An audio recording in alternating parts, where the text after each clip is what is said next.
Waqtasimu billahi jami'an wa tafarraqu, artinya berpeganglah pada tali Allah bersama-sama. Bersama-sama ini jarang mungkin sing dieling-eling ning cekelan itu. Bersama-sama. Waqtasimu pakai wawu, alif dan dhamma. Jadi sing dikongkon kuwe kabeh bareng-bareng terus ditambah jami'an dari bareng-bareng bersama-sama. Nah, jadi gue nek itu rezeki sebagai driver, ya isa-isane bagi-bagi bareng. Nah, jadi wong dagang kene iso ayo dagang bagi bareng, kudu dagang bagi orang.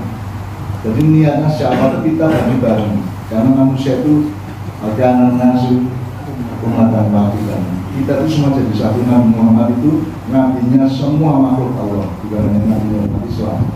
Ya. Nabinya semua makhluk Allah. Jadi kita itu sama-sama di depan Muhammad itu sama, bareng-bareng itu. Jadi tak jalur konco-konco driver itu punya jiwa kebersamaan di antara Anda. Berarti Anda acur-acur bersaudara satu sama lain, sehingga Anda bahagia kalau menolong temannya. Iya. Karena Anda pasti lebih bahagia daripada yang ditolong.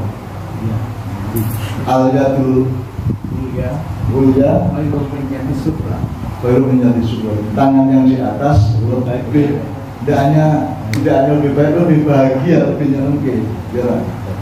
Saiki kue menang untuk order toke, terus kue menyisihkan dulu gawe 10 bungkus. Kalau kue liwat yang perapatan mau yang becak DKI nanti 10 orang becak, senang banget tapi bangga banget. Jadi bukan hanya baik, bangga, senang, lega, tenang menurutmu gitu. Kayak menungso tenang dulu kan ini, nek orang itu kurang menungso kan itu. Makanya orang-orang yang murah hati kepada orang lain, ya, kalau gini sih, tak enggak orang sifatnya kan Nabi, menurut ulama kali Nabi itu siddiq,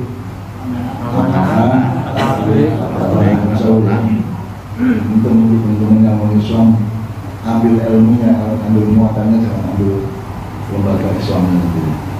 Jadi siddiq itu dari kata sodako. Sodako itu sedekah itu memberikan sesuatu. Tadi kita diskusi dalam betul zakat harus sedekah ini. Ini zakat kui SSS kui S3 seminggu jika sedekah seminggu sehulu itu zakat, itu bukan sedekah. Ini salah pokok, ini salah pokok. Ya, ini salah pokok. Jadi kalau zakat itu sekop wis duit dicemplung sithik di wong liya segitu. Nek sedekah kuwi ora peduli kowe ndek ora. Pokoke kowe nemokke wong butuh kok iku dicarani entuk. Gitu lah. Bisa kamu sendiri, bisa kancamu kok telepon, bisa njaluk tulung apa sapa. Jadi berangkatnya sedekah itu tidak dari kita punya, berangkatnya dari orang butuh. Itu bedanya dengan zakat. Zakat bisa. Jadi kalau zakat itu karena kita sudah dapat gaji bulanan, kita ambil sekian persen untuk zakat. Itu juga bagus. Ini aku tak kedua di sodako kan. Meskipun kadang-kadang mau suruh zakat, mau wajib. Diwajibkan mergo mesti bener. Nek sodako kuwi ora apa-apa, ora nglakoni. Berarti nek kowe nglakoni berarti ampun. Mampu. Ya kita melakukan sesuatu karena kita bisa dan kita punya, kan tidak hebat. Tapi kalau kita mau melakukan sesuatu yang kita seharusnya tidak harus dan kita mencoba berikhtiar supaya mampu melakukan itu lebih hebat. Itu namanya sedekah. Makanya Abu Bakar disebut as-siddiq karena dia hidupnya sangat bersungguh-sungguh. Makanya bar-siddiq itu amanah. Nek kowe kepingin dadi wong sing amanah, kowe kudu siddiq. Kan ngono. Nggih. Kan. Amanah itu apa? Trust. Personal business. Kayak iso percaya kae. Cek ketika kae, selagi kae. Jadi kalau Anda sebagai driver, ya, Anda dipercaya oleh bos Anda, oleh teman Anda, maka rezekimu masih akan ditanya. Karena Anda siddiq. Hati-hatimu selalu bersedekah. Itu menunjukkan kesungguh-sungguhanmu sebagai manusia. Maka Anda akan mendapatkan amanah entah dari atasmu, dari kiri kananmu, dari tanganmu, dari istrimu, dari siapa-siapa itu. Jadi itu eskalasi dari sidik ke amanah. Terus nek kowe wis sidik njur amanah, kowe duwe ruang yang lebih luas untuk tabligh. Tabligh itu menerapkan itu di ruang yang lebih luas. Itu namanya tabligh, menyampaikan di ruang yang lebih luas. Anak kowe wis telu wis terus menerus melakukan sampai bertahun-tahun sidik amanah tabligh, maka nanti Anda akan dapat privilege dari Allah yang namanya fatona. Fatona itu kecerdasan roh. Orang yang kecerdasan kayak yang beliau ngomong tadi. Memang aku pengen normal ya. Aku sepenak-penak di stasiun kok pengen nang terminal teman itu. Jebul aku untuk order top di terminal itu. Itu namanya kecerdasan roh. Kalau akal nggak bisa sampai ke sana. Itu kecerdasan roh. Jadi fatona itu kecerdasan roh. Meskipun itu gue coba bahannya suami tak, itu omonganku dulu ini. Sumbernya aku menurut. Jadi Anda mendapatkan, karena gini mas, sesungguhnya Anda itu, gue ini awakmu, rohmu. Roh. Tenang. Oke. Rohmu adalah dirimu selama kamu di dunia. Walaupun sebentar ini kamu diwadahi dengan jasad. Terus semua orang di dunia ini menyangka bahwa jasad itu nomor satu.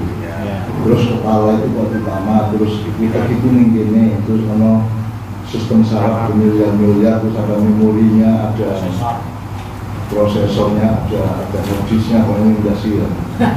Ya. Terus suatu hari ketika mati, harddiskmu dia mati ya, softwarenya software kalau kata hardware mati kan.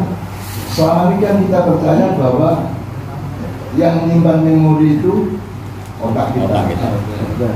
Nek gue wis mati utukmu wis cacingan, wis pangan set, wis dipangan set itu kan serang duwe alat, tidak punya memori lagi, tidak punya RAM lagi kan gitu. Hanya harus lagi. Maka ternyata memori itu nomor satu terletak di urat saraf rohmu. Itu tenang, jadi kue itu mati, kue ngerti siapa sing ngatur kue.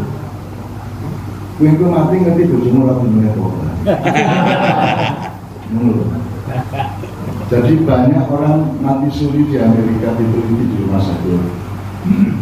Jadi orang sing seminggu, orang sing sasi mati suri berarti deteksi di layar terus.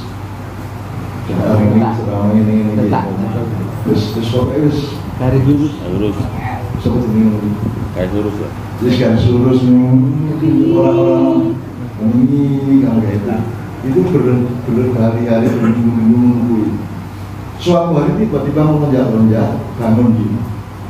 Ketika bangun kemudian pelan-pelan diwawancara oleh para dokter, ternyata dia mengerti persis apa yang terjadi selama dia di rumah sakit.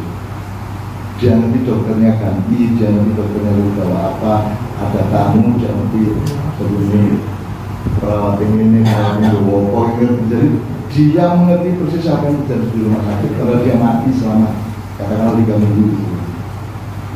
Jadi itu teka-teki yang luar biasa untuk ilmuwan modern bahwa ternyata memori yang kita kenal sekarang itu tidak hanya memori jasad kita, tapi juga ada memori roh. Saya contohnya lagi kalau yang di Quran kan, Allah kan ada selama yang Allah ngomong kepada semua. Aku ini memang ilmu supaya dia anytime juga apal. Ini turun muzamil. Jadi terus Allah aku berjalan waktu nggih saya bersaksi bahwa Tuhan itu jamin kita yang ngomong aku di perut itu. Ada nggak yang ingat bahwa kita pernah ngomong itu sama Allah? Ya. Berarti memori yang berlaku di situ bukan memori yang di kepala kita, betul nggak? Jadi ada receiver yang lain yang kita punya. Kan gitu. Berarti misalnya di Mahyana ngomong kue bareng ngecek nanti jam 11 bengi ngantuk rapopo kue teko Mahyan keturun rapopo sebab sing ngrungokke sesuatu iki ora ning kupingmu karo utekmu, kulitmu meru, sel-selmu meru, partikel-partikelmu meru, wulumu karo rohmu juga apalagi itu. Jadi di maknya itu kita ngantuk apa-apa, meskipun faktanya nggak ada yang ngantuk. Lanang wedok ora apa campur ora masalah. Soalnya orang wedok sama itu manusia, sehingga tidak terjadi skandal apa-apa. Hanya ada skandal cepet aja. Iya. Jadi itu contoh lain bahwa sesungguhnya kita itu kan harus terus-menerus menyadari. Misal niatmu, misalnya gue ini, iki aku sih untuk 20 iki, kita kayak iki lah yang bisa ya mas. Bisa dimatikan. Dimatikan sehingga akan ke temannya gitu. Ya. Nah, awakmu mata kaji iki rohku sing niat. Itu ning akalku, itu ning tanganku dari jasadku. Jadi Bismillahirrahmanirrahim kayak gitu. Kalau bisa setiap perilaku kita itu asal usulnya adalah keputusan rohmu atau keputusan dasarmu. Jadi misalnya ini, gue pengen budek ujung, gue yang pengen kira-kira rohmu, atau cangkemmu, atau ilahmu, atau memorimu, campur memori kalau ilah. Nah, insya semua yang kita lakukan itu adalah niat dari roh kita. Memori perutnya. Iya, memori perut. Kalau bisa setiap keputusan kita itu adalah keputusan roh kita. Karena yang sejati dari diri kita itu adalah roh itu. Nah, sejati yang abadi. Karena Allah abadi dan kita dicitrakan di roh Allah, maka sing sejati itu, sing kue tenang itu. Betul ya? Ya guys, itu sama-sama Pak. Ada hati nurani, ada hati sanubari, ono jiwa, ono cukmo, ono macam-macam itu semua cara kita mencoba-coba berspekulasi membaca itu. Yang saya pakai itu adalah informasi dari Al-Quran. Barang siapa bertakwa kepada Allah, maka Allah berjanji akan memberikan jalan keluar. Itu bidangnya tidak disebut Pak. Apa baik atau dia orang yang duit, orang yang ide, orang yang masalah apa semua. Pokoknya ambil gue takwa, pas foto gimana. Jadi pas fotonya selalu menyadari bahwa Anda itu bersama Allah terus-menerus. Terus wajar suku itu layak nasib, ini yang paling dasar. Dan Allah memberimu rezeki melalui jalan yang kamu tidak bisa hitung. Gue nek di matematika bingung ke, nek nggak bingung ke gue. Setume lho gue moro-moro jebul rezeki seperti ini, moro-moro malah cilokos pokoknya. Kemungkinan tidak terbatas. Min haitu layak kasih. Artinya melalui jalan yang tidak bisa dihitung oleh akal manusia. Nah, semakin kita fatwa tadi, maka kita semakin kompatibel dengan layak kasih itu. Kan musik kan jadi teman sekalian, jadi kalau teman-teman ini nomor satu yang diperlukan oleh Pak Kuja, biar jangan aku ngomong juga Pak Kuja pasti res. Pak Kuja pasti res. Nah, saya kira harus mencari cara bagaimana kebersamaan Anda ini bisa cukup tanduran-tanduran pas kuburan di antara Anda, toleransi, sayang satu sama lain, saling bahagia, keluarga yang bahagia, saling bersahabat, seterusnya sifat-sifat persaudaraan. Pas kuburan yang nama pasti tanpa bukti. Nomor satu gue ini sih, gue ini dari driver ojek, gue harus kudunya bersyukur anda itu. Karena di ahli Gojek maka jadi menteri pendidikan. Kalau tukang kayu gue jadi presiden. Gue ahli Gojek itu menteri sama. Pokoknya kalau anda waspada terus bahwa Allah itu berperan. Itu gue dalam keadaan seneng atau susah tetap kalau Gusti Allah ojo bisa. Ya, tetap boleh perannya, boleh rahmati, tetap boleh bukan rahmati. Wong gue sehat kabeh kan itu rahmati. Saya ini setelah 4 kali anak-anakku sekalian ini, dan saya masih bisa ngomong kayak gini kan. Lebih tinggi mana kadar stroke saya dengan rahmat Allah yang membuat saya bisa ngomong gitu. Rahmat Allah. Ya, jadi tadi kan baca doa oleh Mas Yoni, tapi rahmatmu sangat jauh lebih luas daripada Rasulullah. Nah, nasib apapun yang aku terima kata Rasulullah, aku tidak peduli asalkan engkau tidak marah kepadaku. Karena rahmatmu kepadaku tetap jauh lebih besar daripada. Jadi gue misalnya stres biye, ngelongso apa, manggil apa, buntu biye, tetap gue kudu bersyukur mergo rahmat Gusti Allah yang itu tetap gue kayak. Nah, untuk sementara nanti kita tanya jawab.